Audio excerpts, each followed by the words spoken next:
서울 이코노미 매주 월요일은 한 주간의 서울시 부동산 정책과 부동산 시장의 이슈를 알아봅니다. 함영진 부동산 114 리서치 센터장님 함께합니다. 어서 오십시오. 안녕하세요. 오늘은 전세가 얘기를 할 텐데요. 요즘 서울 일부 지역의 전세가율이 매매가의 80%를 넘어서는 곳도 있다면서요. 전세시장. 그렇습니다. 네. 이미 아파트 기준으로 전국에 매매가 대비 전세가 비율이 71%를 돌파한 상황이고요. 전국 평균이요? 예, 네. 서울 지역 같은 경우도 성북구는 80%를 넘어섰다고 합니다. 네.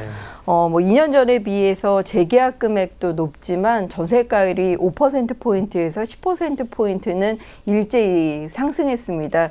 세입자 입장에서는 그만큼 보증금 반환의 위험이 높아졌고요. 또 안전한 전세 찾기도 어려워졌다고 봐야 될 것으로 보여지는데요. 저금 영향으로 월세 전환이 가팔라지면서 전세 매물 자체의 기근난이 장기화되고 있는 것으로 보여지고요. 네. 특히 서울 지역은 강남 지역을 중심으로 한 재건축, 재개발, 이주 수요가 상대적으로 많은 편입니다. 올해 수도권을 중심으로 전세 가격이 급등하는 것들은 서울의 입주량 부족, 이런 정비 사업의 이주 수요 때문인데요. 올 들어 서울 지역을 포함한 수도권의 전세 가격은 8%에서 10% 이상 상승하면서 지난해보다는 조금 더 높게 나타나고 있습니다. 네, 전세값 상승 서민들에게는 걱정스러운 일이 아닐 수 없죠. 이제 또 가을 이사철이 시작이 되고요. 또 강남권 재건축 이주 수요까지 겹치면서 소위 전세 대란이 발생하는 것 아니냐 이런 우려가 있지 않습니까? 그렇습니다. 이제 가을은 본래 이사철 성수기죠. 그래서 평년에서도 전세 가격이 좀 오르는 시즌인데요. 네. 아파트 기준으로 가을 시즌에 평균 1%에서 3%씩은 전세 가격이 최근 몇 년간 올랐던 것으로 보여집니다. 특히 서울 지역은 하반기 재건축 이주 수요가 집중돼 있는데요. 개포주공 2, 3단지, 개포 시형을 필두로 해서 초대형 단지를 중심으로 강남권의 이주대기 물량만 36,000 가구가 넘어설 것으로 보여집니다. 국지적인 전세 가격의 불안 양상이 야기될 수밖에 없는 잠재적인 요인이 있다고 보여지는데요. 특히 이런 것들이 올해 끝나는 것이 아니라 내년과 내후년을 합치면 강남 이주대기 물량이 약 2만 가구에 육박하기 때문에 서울 지역의 전세 가격 불안이 장기화될 소지도 있습니다. 실제 올 상반기에 전월세 실거래가 건수를 모두 77만 건을 분석을 해봤는데요. 서울 지역에서 3억 원 이상의 고가 전세 거래 비율이 무려 24%였다고 합니다. 그러니까 네 채 중에 한 채는 3억 원을 넘는 고가 주택이라고 네. 봐야 되겠죠. 이제 고가 전세 문제가 일부 강남의 부유층의 문제가 아니라 서민 중산층까지 깊게 파고들었다고 봐야 될 것 같습니다. 네, 2년에 한 번 혹은 2번을 산다고 하더라도 4년에 한 번 전세값이 급등하는 걸 감당하기 어려울 정도로 올라갑니다. 네. 2년에 한 번, 4년에 한 번 월급이 그렇게 좀 올랐으면 좋겠는데 월급은 안 오르고 오르지 말라는 것만 이렇게 오릅니다. 예전에도 전세 대란이 있었던 데 보면 강남의 재건축에 여파들이 밀려왔던 경우가 많이 있었잖아요. 네네. 그래서 서울시도 그걸 알고 있기 때문에 재건축 사업 속도 조절에 좀 나선다는 얘기가 있나요? 서울시가 조만간 이제 강남 4개구의 재건축 이주 시기 조율을 검토한다고 시장에 네. 일정 부분 얘기들이 나오고 있는데요. 주택심의위원회를 개최해서 재건축 속도 조절을 본격적으로 논의할 것으로 보여집니다. 재건축 이주 수요가 일부 지역의 전세 가격 상승이나 매물 부족을 야기하는 근본적인 요인이 되면서 재건축 인가와 심의를 통해서 장기적으로 재건축 이주 시기를 조율해서 전세 시장의 수요 압박을 다소 낮춰주겠다는 것이 보관인데요. 심의 대상으로 얘기되고 있는 것이 강동구 고덕주공 3단지, 그리고 강남구 개포시형, 그리고 개포주공 3단지 정도가 얘기되고 있습니다. 일단 해당 자치구에서 재건축 실시를 위해서 관리처분 인가를 내리게 되면 서울시가 주택심의위원회를 개최를 해서 이주 시기를 조정하는 안을 심의하는 방식으로 이주 시기 조율을 할 것으로 보여지는데요.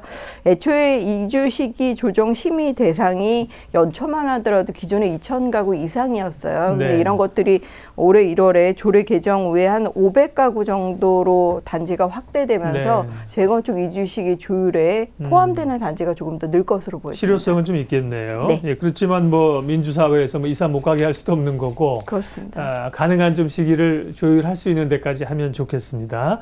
앞서도 이제 강남권의 이 이주 대기 물량이 뭐 내년 후년까지 뭐 2만 가구 이른다고 상당히 크다고 그러셨는데요. 네. 강남 재건축 이주 수요가 글쎄 뭐 얼마나 되길래 이렇게 전 월세 시장에 큰 영향을 미치는 건가요? 예, 서울시가 최근에 재건축 이주 시기를 추산해 봤습니다. 네. 일단 강남 4개구의 재건축은 이제 2015년 같은 경우는 6,239가구, 그리고 올해네요. 올해 예, 6,200가구. 2016년 같은 경우는 11,000가구 정도 네. 되는 것으로 보여지고요. 그리고 2017년에는 약 한 8,619가구 정도가 멸실을 대기 중에 있다고 합니다. 일단 재건축을 위해서 이주가 시작된 연초에 뭐 강동구 일대의 고덕주공 2단지라든지 삼익그린 1차가 3,331가구 정도 됐었거든요. 서울시 올해 주택 멸실 예정 물량 35,000여 가구 중에 뭐 12%에 해당하는 물량이 이미 연초에 재건축 이주로 발현되기도 했었는데요. 실제 올해 강동구의 아파트 전세값이 무려 13%나 뛴 바 있습니다. 인근의 하남지구라든지 그리고 특히 남양주 구리시 인접 경기 지역의 전세 가격까지 같이 동반 상승하고 있는 모습들을 확인하실 수 있는데요. 올해 강남 지역은 주공 2단지, 그리고 일원동의 현대, 그리고 개포주공 3단지, 개포시형 포함하면 3,595가구, 그러니까 3,600가구 정도가 재건축에 나설 것으로 보여지고요. 특히 개포주공 1단지, 4단지도 강남구청에 사업 시행 인가 신청을 한 상황이기 때문에 지금보다는 재건축 대기 물량이 조금 더 늘어날 것으로 판단이 되는데요. 이 외에도 둔촌주공, 뭐 잠실주공 5단지 이런 초대형 단지들도 잇따라 재건축에 나설 예정에 있기 때문에 뭐 사유재산권 침해 문제가 있겠고, 또 아무래도 재건축 이주가 늦어지게 되면 조합의 입장에서는 금융비 부담으로 이어질 수도 있겠지만 뭐 서울 전세난을 다소 진정시킨다는 대승적인 차원에서는 고민해 볼 필요가 있다고 보여집니다. 네, 지금 말씀해 주신 물량을 뭐 대략 3년치를 더해보면 25,000가구나 됩니다. 정부에서도 이런 그 전세난 해결을 위해서 여러 가지 그동안 대책을 내놓았는데 대책의 실효성을 거둔 바는 없고요, 보니까. 네. 그냥 집값이 워낙 전세값이 오르니까 그냥 집을 사버려야겠다 이런 수요 때문에 집값을 올리는 것에서는 어느 정도 기여했지만 네. 전세난은 해결 못했는데요. 얼마 전에 정부가 또 서민 중산층 주거 안정 방안을 내놓았더라고요. 여기도 보면 그런 내용들이 좀 포함이 돼 있는 것 같던데요. 네, 그 정부가 얼마 전에 9월 2일이었죠. 서민 중산층의 주거 안정 방안을 종합대책 목적으로 네. 발표를 했습니다. 그런데 예. 시장의 반응들은 그렇게 썩 좋지는 못한 것으로 보여지는데요. 대책의 내용들이 이제 독거노인이나 대학생 같은 1인 저소득 계층을 위한 주거 안정 방안이 포함되어 있고요. 그리고 중산층의 주거비를 낮출 수 있는 뉴스테이 공급도 지금보다 확대한다는 것이 정부의 방침입니다. 구체적으로 좀 살펴보면 집 한 채에 있는 고령층의 낡은 주택을 일종의 개보수를 통해서 리모델링을 해주는 집주인 리모델링 임대사업 저리 지원 방안도 포함이 되어 있고요. 그리고 고령층의 전세 임대도 연간 2,000가구 정도 확보할 예정에 있습니다. 뭐 대학생 같은 경우는 지금보다 전세 임대를 확대한다는 대책도 포함이 되는데요. 그 밖에 조합 설립 시에 동의 요건을 낮추는 정비사업 규제 합리화 방안도 함께 묶여서 발표가 됐습니다. 뭐 아무래도 상대적으로 주거비 부담이 높은 주거 취약계층에 대한 정부의 케어를 높이고 또 장기적으로 임대주택 공급 확대 효과를 기대할 수는 있다고 보여지는데요. 하지만 지금 서민이나 중산층이 그러니까 느끼는 전세 매물 부족 현상 네. 그리고 전세 가격의 장기적인 상승으로 인한 피로감을 좀 다독일 수 있는 직접적인 주거비 경감 방안이 나오지 않았었기 때문에 다소 부족하다는 시장의 의견들이 있었고요. 전세금 반환 보증 상품을 좀 강화한다든지 강남에 직접적으로 쏠려 있는 재건축 이주 시기를 조율하는 구체적이고 실행력 있는 방안도 보완될 필요가 있을 것 같습니다. 네. 최근에 전세 시장 동향부터 좀 살펴봤고요. 다른 얘기도 좀 해보겠습니다. 9월 1일부터 분양가 상한제가 적용되는 주택의 분양가가 소폭 오를 것이라는 내용도 있는데 분양가 상한제 되면 뭐 분양가 오를 것이라는 얘기는 이미 했었는데요. 이번에 네. 뭐 무슨 법률이 좀 바뀌는 건가요? 아닙니다. 뭐 실제 이제 민간 부분은 분양가 상한제가 폐지되기도 했지만 이제 네. 공공 부분이나 임대 아파트는 분양가 상한제가 적용되는 것인데요. 네. 뭐 3월이라든지 9월에 이제 그 기본형 건축비를 다소 높여주고 있습니다. 국토교통부가 분양가 산정에 반영하는 기본형 건축비를 9월 1일부터 인상하겠다고 밝힌 것인데요. 일단 분양가 상한제는 택지비 그리고 택지비에 붙는 가산세 그리고 기본형 건축비의 가산비로 구조가 이루어지고 있죠. 이 중에 기본형 건축비가 오르면 분양 가격도 다소 오르게 되는 그렇겠죠. 구조입니다. 노봉비라든지 건설 자재 같은 경우는 이제 가격 변동을 고려해서 정부가 일정 부분 가격을 올려주고 있는데요. 9월 1일부터 0.73% 정도 가격이 오른다고 합니다. 기본형 건축비는 국토부가 해마다 이제 발표를 하고 있기 때문에 이미 지난 3월 같은 경우도 0.84% 올랐었습니다.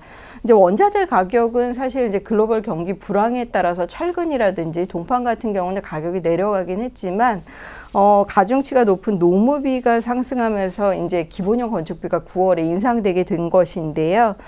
평균적으로 분양가가 한 0.29%에서 0.44%까지 오를 것으로 보여지는데 좀 체감하기 쉽게 말씀을 드린다면 수도권 공공택지에 공급되는 이제 5억 원대 아파트라면 지금보다 분양가 수준이 한 200만 원 정도 오른다고 생각하시면 되겠습니다. 네, 공공 부분이 그렇다는 거죠. 지금 말씀하신 게. 네, 민간 부분은 이미 분양가 상한제가 지금 시행이 되고 있고요. 폐지됐으니까 네. 업체들이 자율적으로 정할 수가 있는 거고요. 네. 경매 시장 얘기도 좀 하겠습니다. 그동안 상승세를 이어가던 서울 아파트 경매 낙찰가율도 90%대에서 80%대로 떨어졌다면서요. 뭐 계절적인 비수기 영향을 다소 받는 것으로 보여집니다. 8월 말 기준에 서울 아파트 낙찰가율이 89.6%를 나타냈는데요. 7월 말에 93.3%에 비해서는 낙찰가율이 다소 떨어진 것으로 분석이 되고 있습니다. 실제 지난 3월에 이제 90% 넘기고 또 5월과 6월, 7월에도 90%를 일정 부분 유지를 했지만 이제 8월 들어서 80%대로 다소 떨어진 것인데요. 여름 휴가철 비수기 때문에 이제 경매 진행 물건이 많지 않았었고요. 그리고 7월 22일 정부가 가계부채 강화 방안을 발표한 이후로 일부 수요자들이 관망하고 있는 것으로 보여지긴 하는데요. 반면에 이제 저금리 상황이 이어지고 있기 때문에 업무나 상업시설의 낙찰가율은 8월에 다소 상승한 71.8%를 기록해서 연중 최고치를 나타내기도 했었습니다. 7월보다도 낙찰가율이 한 1.4%포인트 증가했다고 하고요. 서울 내 상가의 낙찰가율도 81.4%로 7월보다는 수익형 부동산의 낙찰가율이 조금 더 선방하는 모습을 나타냈습니다. 네, 경매 시장은 이제 분야별로 조금 다르게 나타났네요. 그리고 외국인들의 소유 토지 현황 자료도 있는데 늘 이제 외국인들이 우리나라 땅을 얼마를 가지고 있느냐 할 때는 여의도 면적 얘기가 나옵니다. 좀 그렇습니다. 쉽게 비교를 해드리려고 그러는 건데요. 외국인들이 여의도 면적의 28배 달하는 토지를 보유하고 있다는 건데 지속적으로 늘고 있다는 거죠? 예, 뭐 약간 차이는 있습니다만 2014년 말에 외국인 토지 소유 비율을 보면 98,260필지를 보유하고 있는 것으로 드러났습니다. 이제 공시지가 기준으로는 33조 6,078억 원이니까 시가 기준은 이거보다 좀 높다고 생각하시면 되는데요. 한 해 예산안이 이제 300조가 좀 넘잖아요. 그러니까 10% 정도 되는 자금을 외국인들이 국내 토지를 보유하고 있다고 봐야 되겠죠.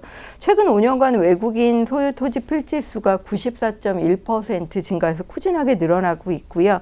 한국의 토지 매입 지속이 지속되고 있는 것으로 보여집니다. 근데 외국인 소유가 가장 많은 곳이 경기도고 이제 좀 특이점이 있다면 주거용지라든지 레저용지 같은 경우는 외국인 보유 면적이 증가하는 반면에 상업용지나 공장용지는 다소 줄어들고 있다고 하니까 이런 트렌드도 눈여겨보실 필요가 있겠습니다. 네, 서울 이코노미 월요일은 서울시 부동산 정책과 부동산 시장의 주요 이슈를 알아보는 시간이었죠. 부동산 114 함영진 리서치 센터장님 함께했습니다. 고맙습니다. 고맙습니다.